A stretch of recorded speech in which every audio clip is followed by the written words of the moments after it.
आज हम एक छोटा सा टॉपिक डिस्कस करेंगे। कल के कंटिन्यूएशन में ही 5 मिनट का स्वाध्याय या सज्जन सामर्थ्य कह सकते हैं इसे। जैसे कल हमने डिस्कस किया था, माइंड और मेडिटेशन के बारे में डिस्कस किया था कि मन क्या होता है और ध्यान से कैसे हम अपने मन को शांत कर सकते हैं। कल हमने डिस्कस किया था कि मन का काम ही होता है विचारों और जानकारी को लेना, हर जगह से, बाहर के सोर्सेस हो या अंदर की इंस्टिंक्ट हो, हर जगह से हमारा मन हमें मदद करता है वो जानकारी लेने में। तो मन का काम ही, फंक्शन ही है हर जगह से इंफॉर्मेशन इकट्ठा करना, उसको एनालिसिस करना, उस पे जजमेंट क्रिएट करना, टिप्पणी करना, बातें करना, कुछ ना कुछ कहते रहना हर चीज पे। तो हाँ, अभी हम क्या इसको रेजिस्ट नहीं करेंगे, इसका जो काम है उसको करने से रोकेंगे नहीं, क्योंकि ये बना ही वो काम करने के लिए है। ईश्वर ने बनाया है इसे उस पर्पस के लिए, तो हम इसको डिनाई नहीं कर सकते, हमको इसको एक्सेप्ट करना है।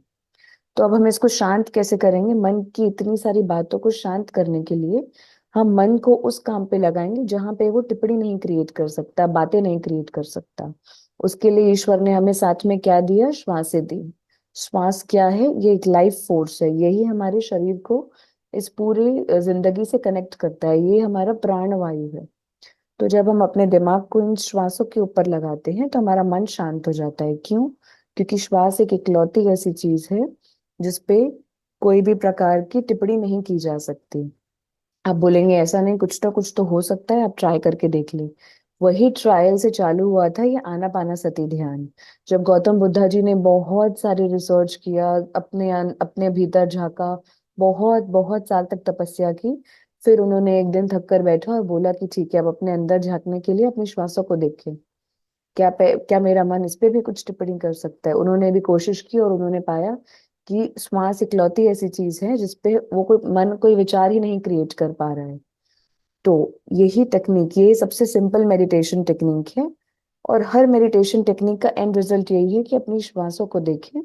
इस पे कोई भी प्रकार का मन विचार नहीं क्रिएट कर पा रहा, तो अगर मन विचार नहीं क्रिएट कर पाएगा तो वो अपने आप शांत हो जाएगा।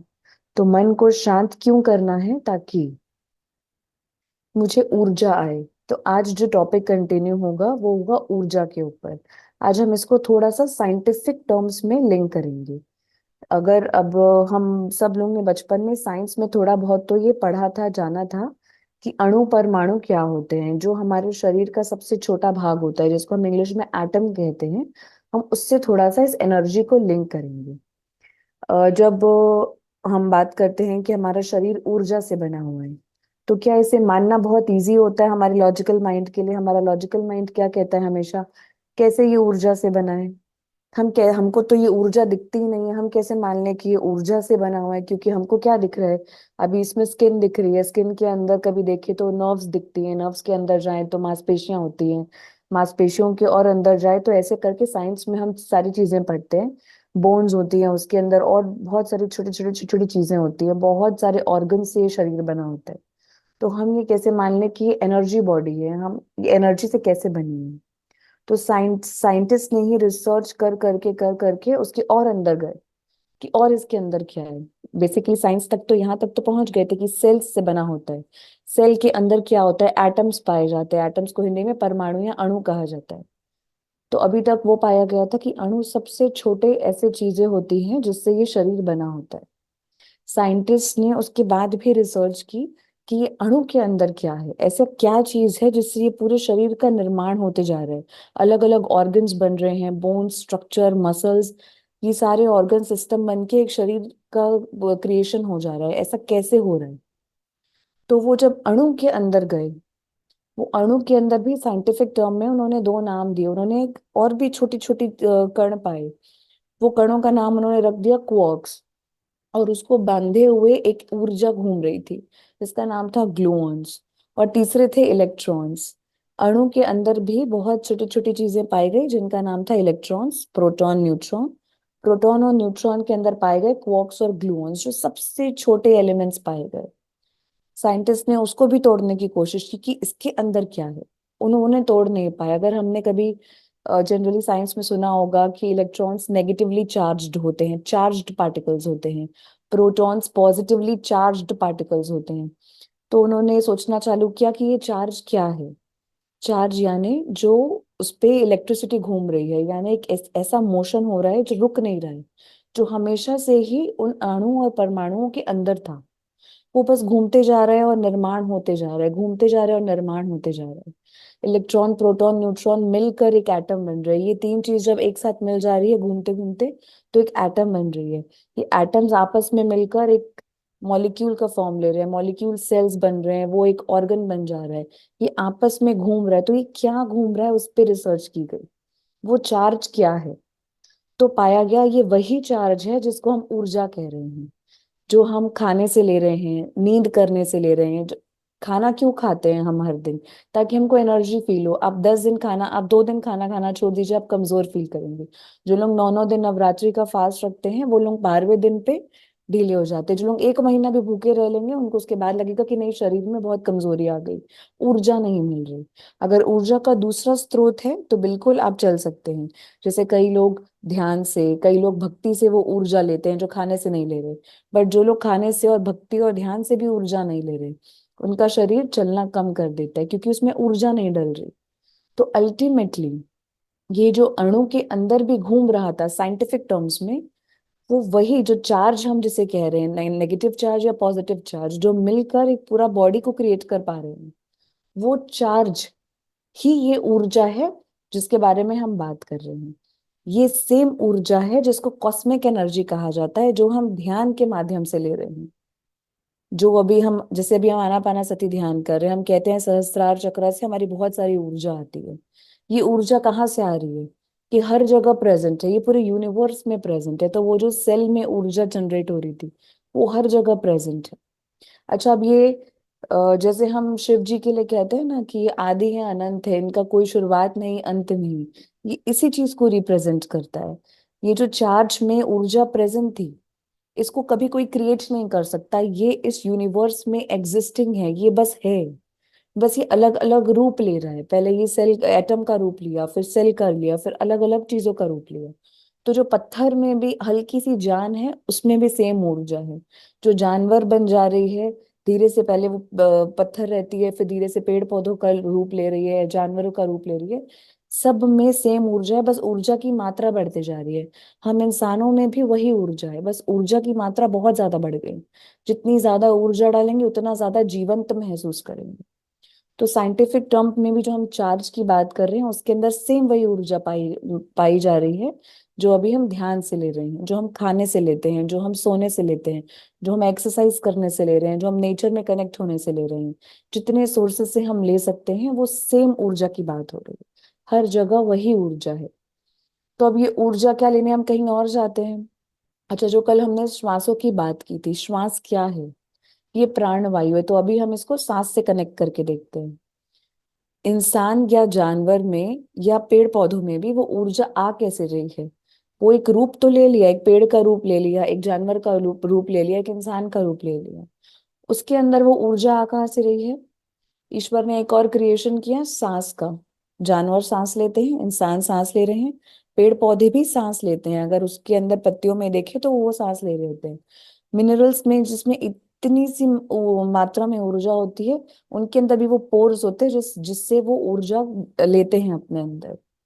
तो ये सांस के थ्रू हम ये ऊर्जा ले पा रहे हैं। तो ये ऊर्जा प्रेजेंट कहाँ है? हर जगह प्रेजेंट है। हमें दिख नहीं रही, हमें ये नेकेड आइज से नहीं दिखती, बट ये प्रेजेंट है हर जगह।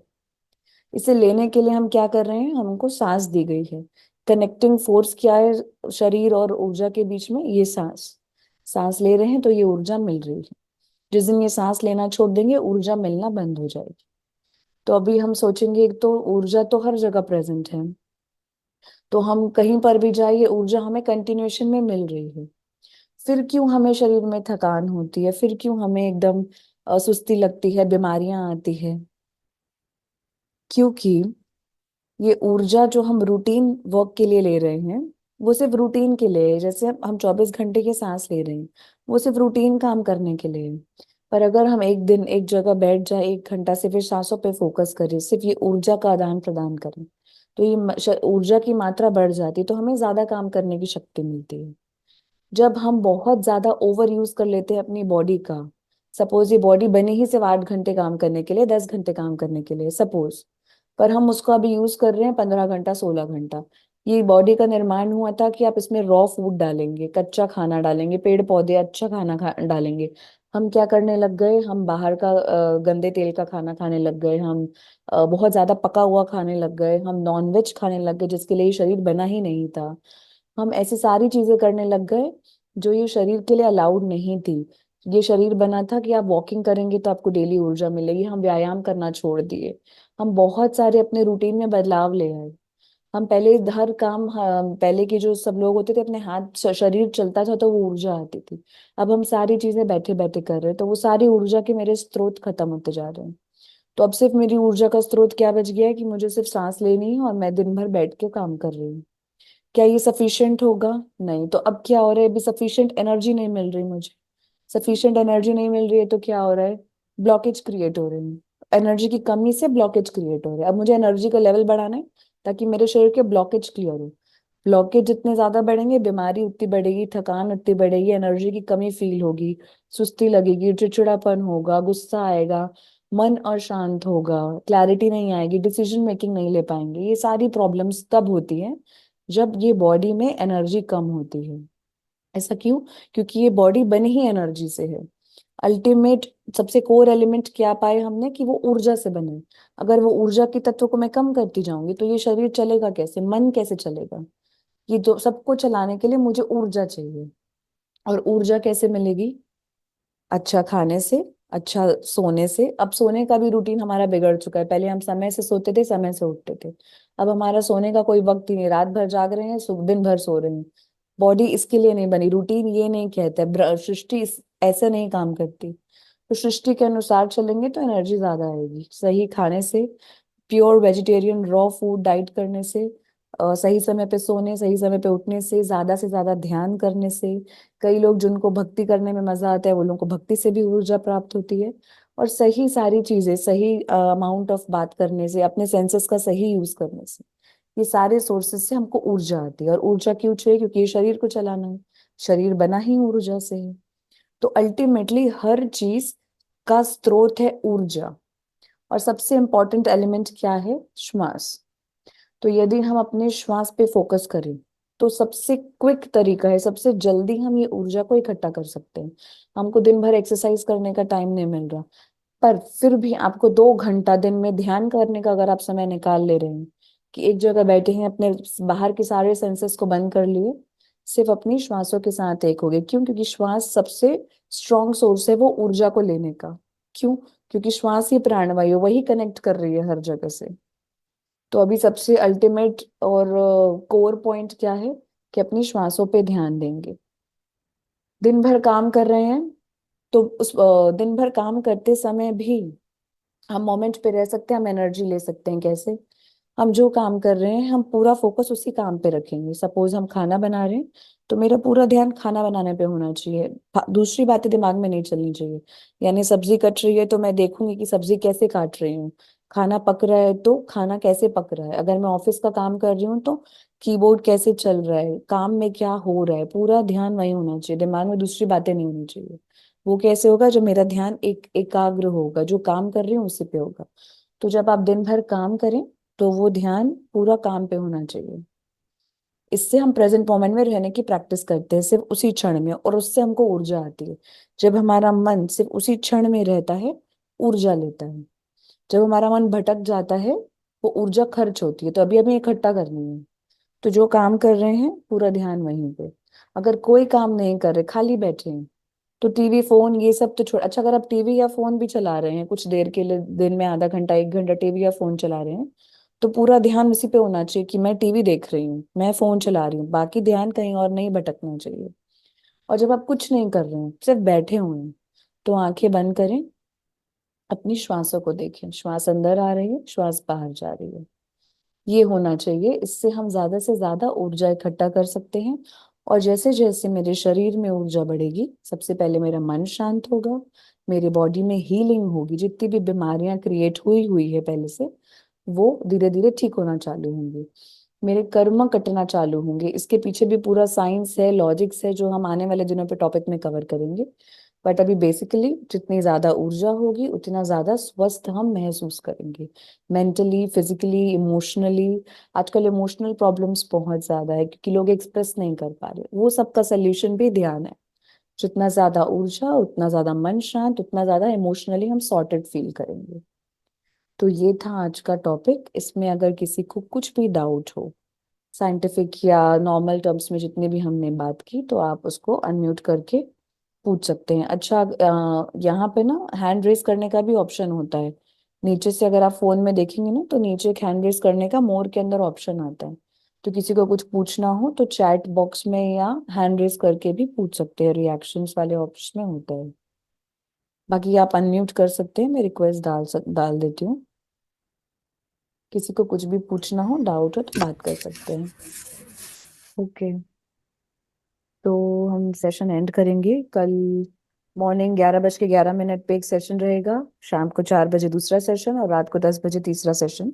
आप सब लोग जब जब भी फ्री रहेंगे प्लीज ज्वाइन करें। ग्रुप मेडिटेशन में बहुत ज़्यादा बेनिफिट होता है खुद को और सबको। तो ज्वाइन करें। और सभी का बहुत बहुत धन्यवाद। पिता माँ पत्री जी का, महाअवतार बाबा जी का, और इस कॉस्मिक एनर्जी, और आप सभी का बहुत बहुत धन्यवाद। बहुत बहुत थैंक यू दी, बहुत बहुत थैंक यू। Thank you.